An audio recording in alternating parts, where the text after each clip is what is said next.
Good morning, and thanks for joining us. Today, Dr. Walensky will share the latest on Omicron, and Dr. Fauci will provide an update on COVID treatments. First, I wanted to discuss new steps we're taking to increase access to COVID testing for K-12 students, teachers, and school staff. We know in-person learning is what's best for our children, so keeping schools open safely is a top priority. And we know what works to keep schools open: vaccinations, masks, better ventilation, distancing, and testing. To help schools implement these proven prevention measures, the Biden administration provided schools $130 billion in American Rescue Plan funding, with an additional $10 billion to support COVID testing in schools. These historic investments have helped schools open safely.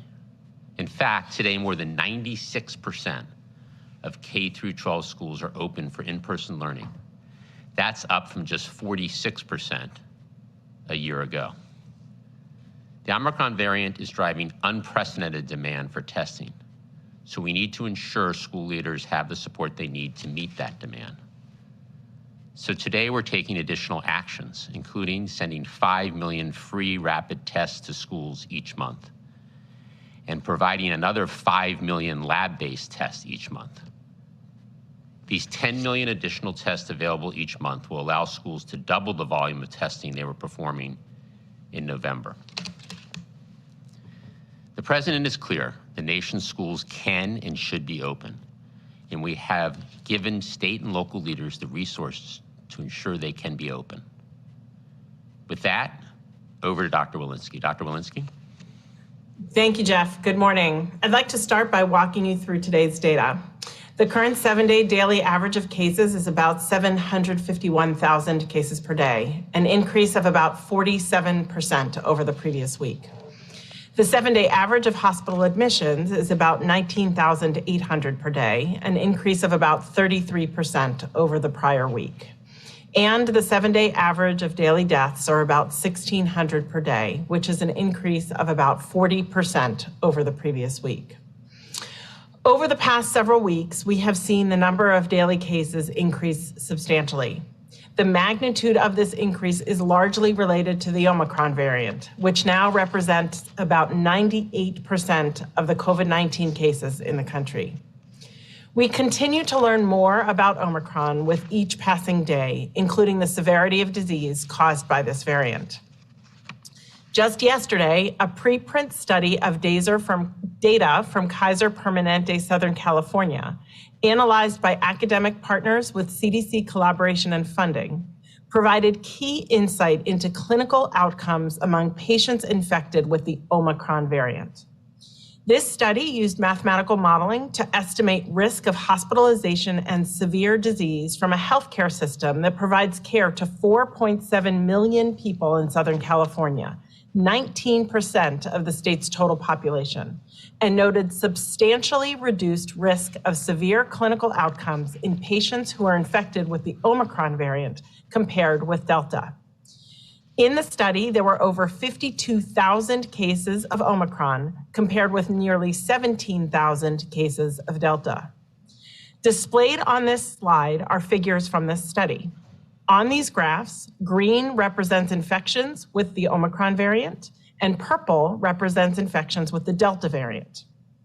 When compared to Delta, infections with Omicron were associated with a 53% reduction in adjusted risk of symptomatic hospitalization, displayed in the first panel, a 74% reduction in adjusted risk of ICU admission, displayed in the middle panel, and a 91% reduction in adjusted risk of mortality, displayed on the third panel. No patients with Omicron required mechanical ventilation. Additionally, this study found that those infected with Omicron who were hospitalized had a shorter duration of hospital stay compared to those with Delta. The duration of hospital stays was approximately 70% shorter, with the median of stays being 1.5 days for Omicron compared to about 5 days for Delta. Looking at all hospital admissions for Omicron, 90% of patients were expected to be discharged from the hospital in 3 days or less. This study controlled for important key parameters such as age, sex, prior SARS-CoV-2 infection, prior vaccination, and comorbidities. The data in this study remain consistent with what we are seeing from Omicron in other countries, including South Africa and the UK, and provide some understanding of what we can expect over the coming weeks as cases are predicted to peak in this country. While we are seeing early evidence that Omicron is less severe than Delta and that those infected are less likely to require hospitalization, it's important to note that Omicron continues to be much more transmissible than Delta. The sudden and steep rise in cases due to Omicron is resulting in unprecedented daily case counts, sickness, absenteeism, and strains on our healthcare system. The risk of hospitalization remains low, especially among people who are up to date on their COVID vaccines. However, the staggering rise in cases, over 1 million new cases each day, has led to a high number of total hospitalizations. As we see hospitals and health systems caring for more and more patients in the midst of staffing challenges and faced with a highly transmissible virus that does not spare our healthcare workers, we must all of us do our part to protect our hospitals and our neighbors and reduce the further spread of this virus. As you've heard me say before, we know what works against COVID-19. This means getting vaccinated and getting boosted, wearing a mask in public indoor settings in areas of high transmission, and currently that's over 99% of our counties, and testing before you gather with others. Thank you. I'll now turn things back over to you, Jeff. Thanks, Dr. Wielicki. Before I turn to Dr. Fauci for an update on COVID treatments, I want to emphasize that we have more courses of effective treatments now than at any other point during the pandemic. This is the direct result of the Biden administration's focus from day one to stock our nation's medicine cabinet with a diverse set of treatments and the aggressive actions we have taken to expedite research, development, manufacturing, and procurement. Today, I want to provide some context specifically about actions the Biden administration took on Pfizer's antiviral pills. Last spring, the company and the administration agreed to work together to speed up both clinical research and manufacturing timelines. Originally, the company had projected that clinical trials would not conclude until the middle of this year, 2022. In cutting red tape and sourcing key supplies, the government and Pfizer collaborated to dramatically accelerate the clinical trial process, shaving about 7 months from the original timeline. So instead of waiting for clinical trial results in mid-2022, we got those results late last year, and we were able to begin shipping the first pills in December, months ahead of schedule. At the President's direction, we also acted early and aggressively to secure significant supply of Pfizer's antiviral pills. The U.S. has now purchased 20 million treatment courses. Working closely with Pfizer, we're further accelerating the delivery of these pills so that we'll have the first 10 million by the end of June instead of the end of September.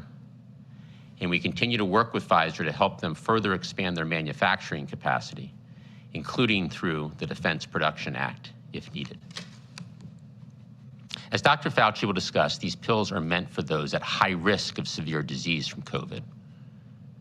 We have a number of other treatment options that work against Omicron, and we're working to increase our supply of those treatments as well. Just this week, we completed the purchase of another 600,000 treatment courses of GlaxoSmithKline's monoclonal antibody treatment. That's all of GSK's available supply, and it means the U.S. will have more than 1 million total treatment courses through the end of March.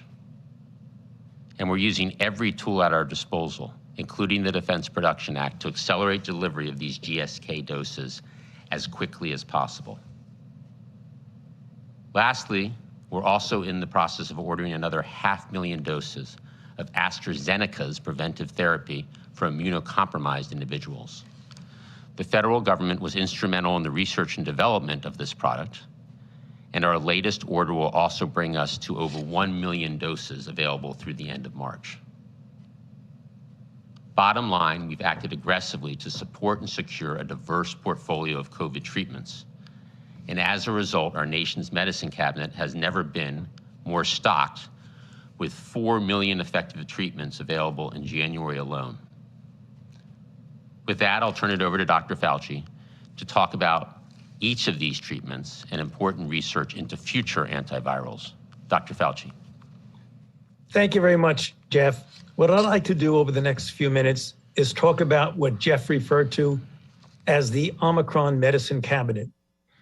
First of all, before I get on to the therapy, I want to underscore the importance that the up-to-date COVID-19 vaccination with boosters prevents severe disease and keeps you out of the hospital, as underscored by Dr. Walensky.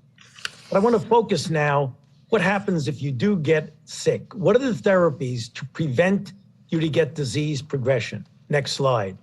I really want to refer people to the details of what I'll be saying over the next few minutes that can be easily found in the NIH COVID-19 treatment guidelines that are accessible online.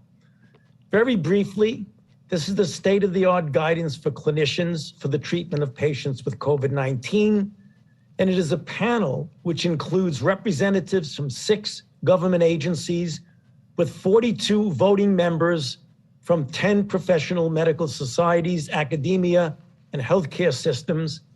We began it in March 24 of 2020. The first guideline was released on April 21st, and since then, we've had 44 updates in which there were 30 million plus page reviews. Next slide. So let's look at what we have there. There are 2 major pillars of therapeutics. One is to target the virus, and I'll get into those individual drugs in a moment.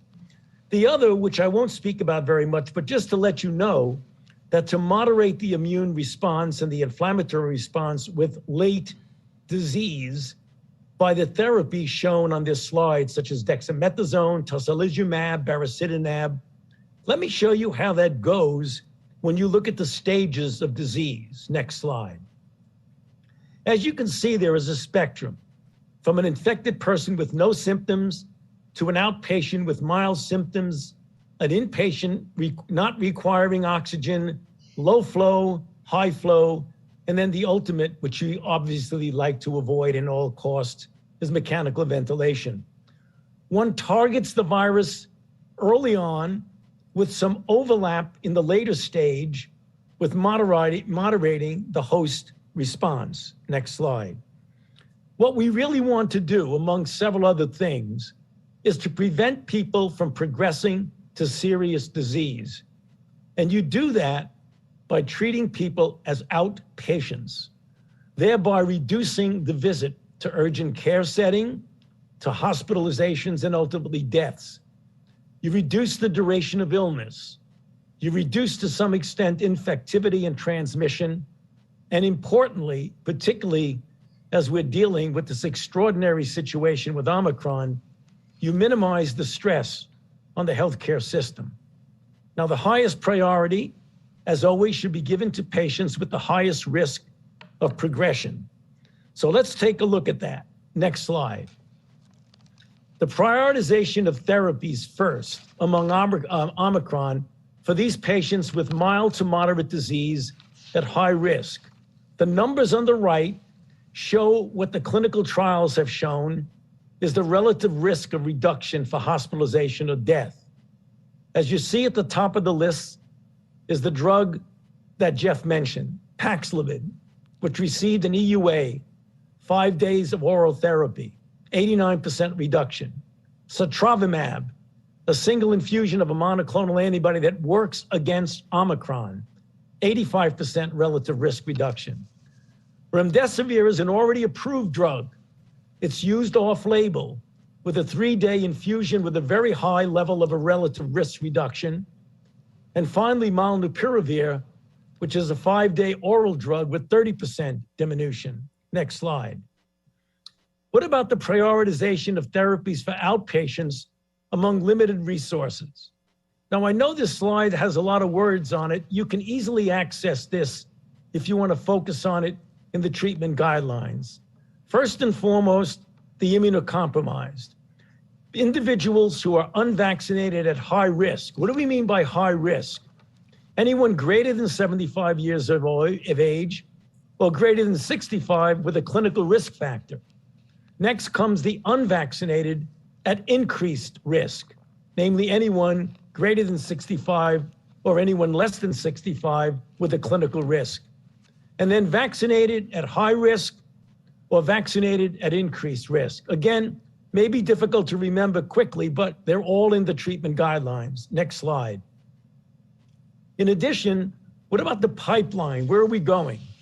There are a number of phase 2 and phase 3 trials of potential COVID-19 therapies that are active or pending, and you can go to www.clinicaltrials.gov to see the status of that. There are selective agents in late-stage testing that are antibodies, antivirals, repurposed drugs, immunomodulators, and anticoagulants. Next slide. There is a program which we started early on called the Accelerated COVID-19 Therapeutics Interventions and Vaccines, referred to as ACTIVE, which many of you may be familiar with. Next slide. What does ACTIVE do? They have a number of trials, 6 in number, looking individually at immune modulators, outpatient monoclonal antibody therapies, inpatient monoclonal antibodies, antithrombotics, big effect trials looking at treatments for larger clinical trials to identify promising drugs, and Active 6, which is looking at repurposed drugs, the drugs that people want to know what the results are in a good trial, such as fluvoxamine, ivermectin, and fluticasone. Next slide. Finally, what's today's takeaway?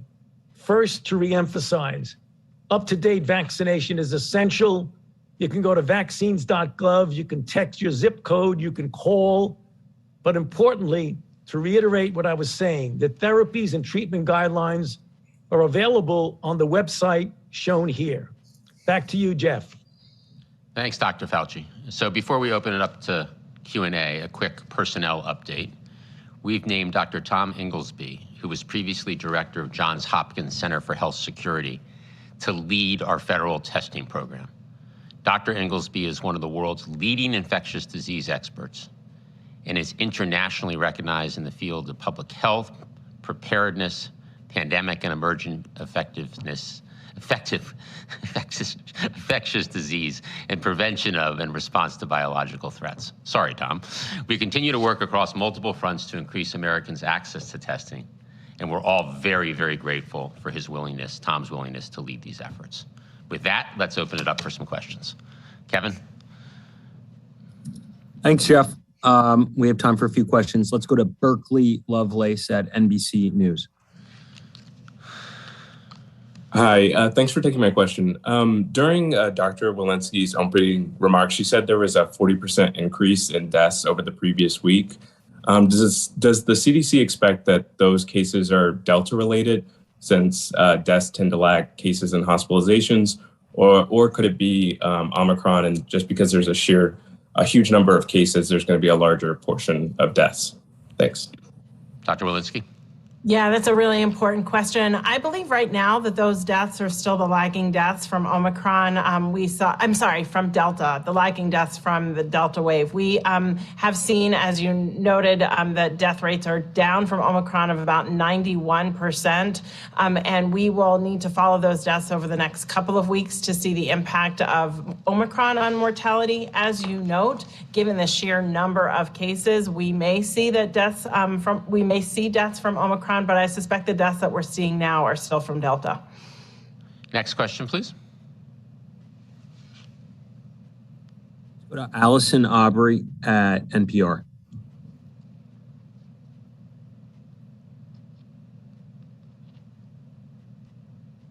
Allison? Sorry about that. That was my mute button. Thanks for taking my question. I know there's a lot of focus on the quality of masks right now. My daughter's elementary school is handing out N95s. Does the US have enough N95 respirators to go around if everyone were to start wearing these high quality masks, or would this put stress on or shortages needed for N95 masks for healthcare workers? So why don't I go first, and then Dr. Walensky, if you want to add anything here. One of the first things we did when we entered office was to significantly improve our manufacturing stock and stockpile of all PPE. Today, N95 masks are widely available, and the government has a strong stockpile of over 750 million masks for healthcare workers and first responders. CDC, as Dr. Walensky can speak to, recommends Americans wear a well-fitting mask. This can include multiple layered cloth masks, N95s, K95s, or other types. Right now, we're strongly considering options to make more high-quality masks available to all Americans, and we'll continue to follow the science here. The CDC is in the lead, but this is an area that we're actively exploring. Dr. Walensky? Yeah, maybe I'll just add that CDC continues to recommend that any mask is better than no mask, and we do encourage all Americans to wear a well-fitting mask to protect themselves and prevent the spread of COVID-19, and that recommendation is not going to change. So maybe I'll just note that we are preparing an update to the information on our mask website to best reflect the options that are available to people, as you note, and the different levels of protection different masks provide.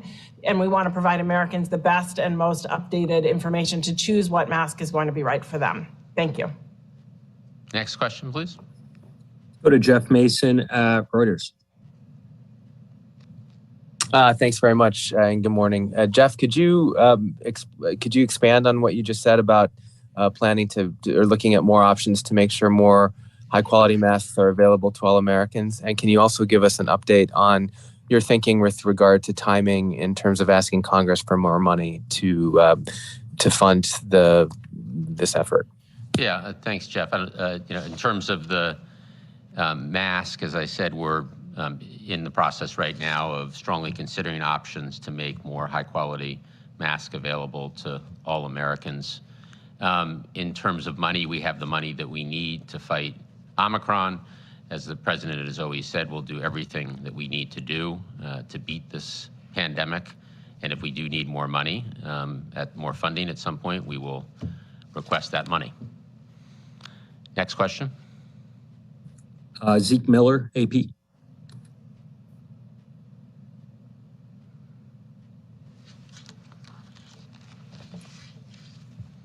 Thanks for doing this.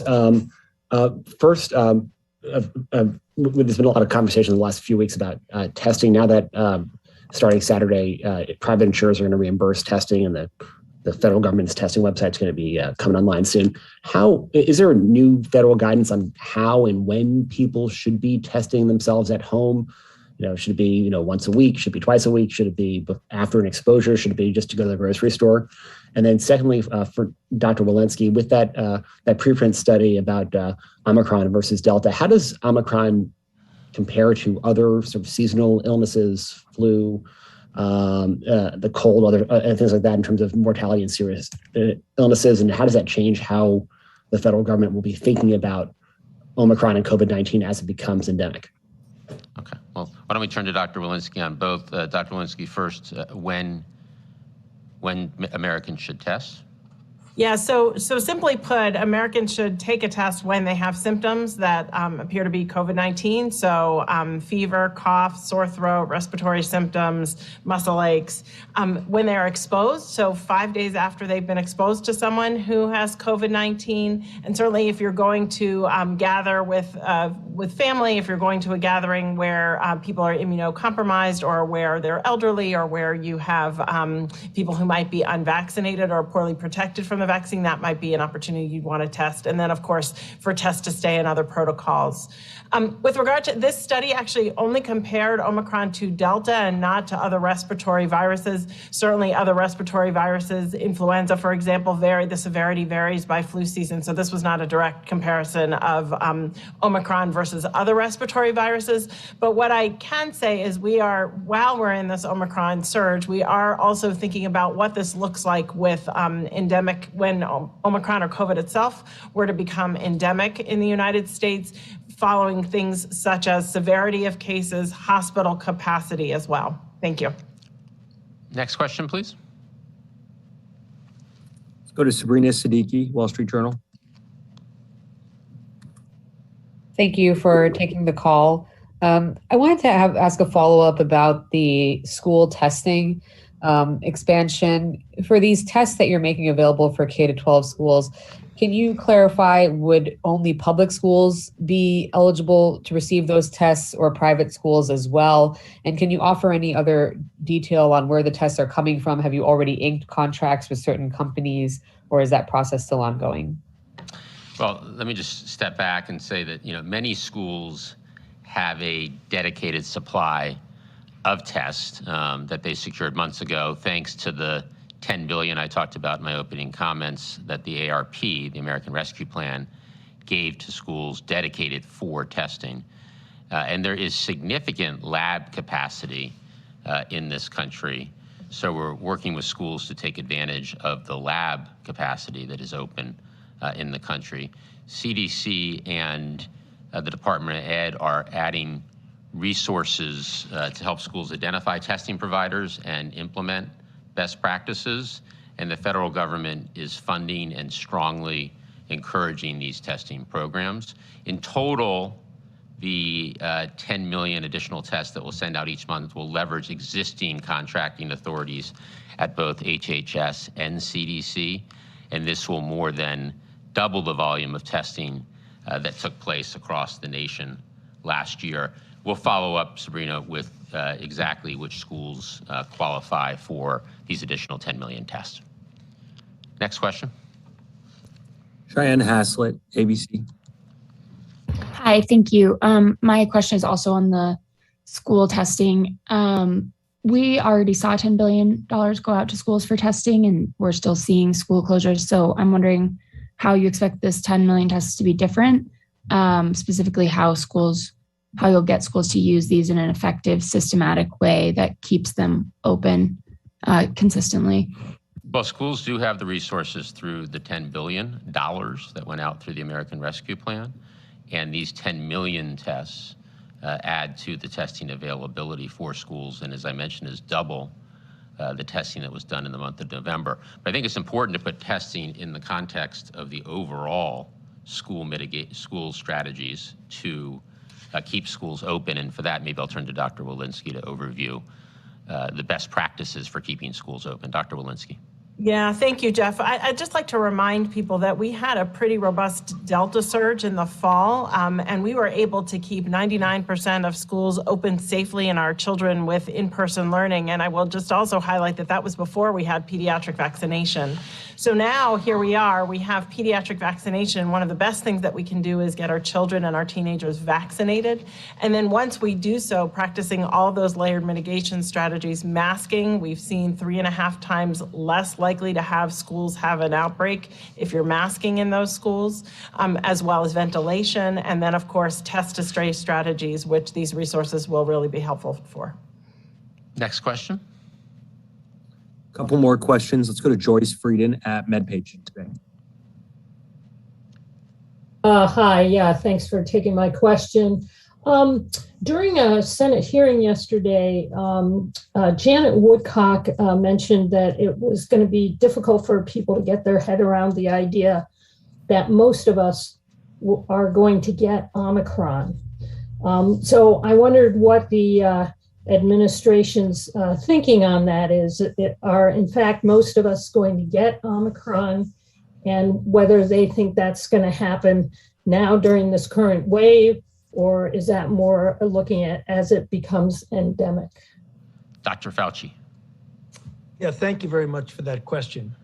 what Dr. Woodcock was referring to when she said most of us will ultimately get Omicron is not that most of us were ultimately going to get sick with Omicron.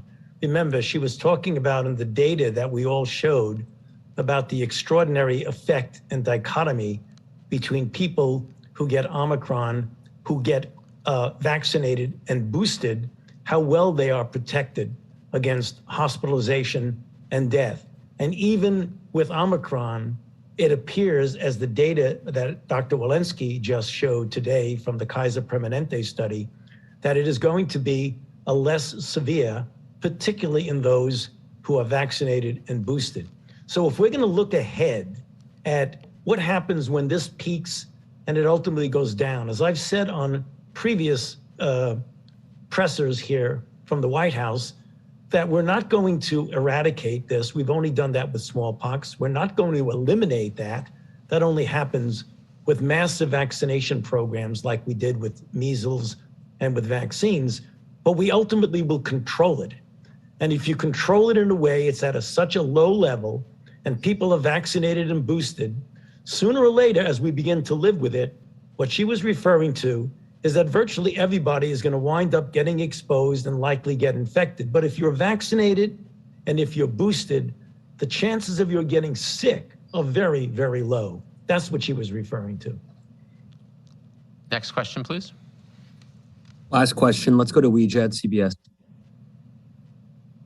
Thanks a lot, Kevin, and thank you for having this call. I first have a follow-up for Dr. Walensky, because you said that you do not intend to change the masking guidance, but we also know now that some masks provide better protection than others. So why isn't it the case that the best mask for every American is the mask that offers the most protection? And then secondly, do we have enough data about the reinfection of Omicron? I think there's a sense out there that if I catch it, I'm not going to get it again. Is that true, or do we not know yet? Thank you. Dr. Walensky, do you want to handle the first question and maybe Dr. Fauci the second? Perfect. Yeah. So thank you for that question. We are updating the information on our mask website to provide information to the public. It's in need of updating right now. What I will say is the best mask that you wear is the one that you will wear, and the one you can keep on all day long, that you can tolerate in public indoor settings and tolerate where you need to wear it. We will provide information on improved filtration and that occurs with other masks, such as N95s, and information that the public needs about how to make a choice of which mask is the right one for them. But most importantly, we want to highlight that the best mask for you is the one that you can wear comfortably. Thank you. Dr. Fauci? Yeah, thank you for that question. There's both sides of the coin to that. We know from the South African data that if you've been previously infected, for example, with Delta or with Beta, that you have a much higher chance of getting reinfected with Omicron than you do with others. That's that side of the coin. But the question you asked is, if you get Omicron and recover, what is the chances of getting reinfected with Omicron? We don't have enough data at this point to really give you any firm indication of that. But as we get more and more experience and as we follow cohorts, we'll be able to have that information for you. Well, thank you, everybody. We look forward to the next briefing.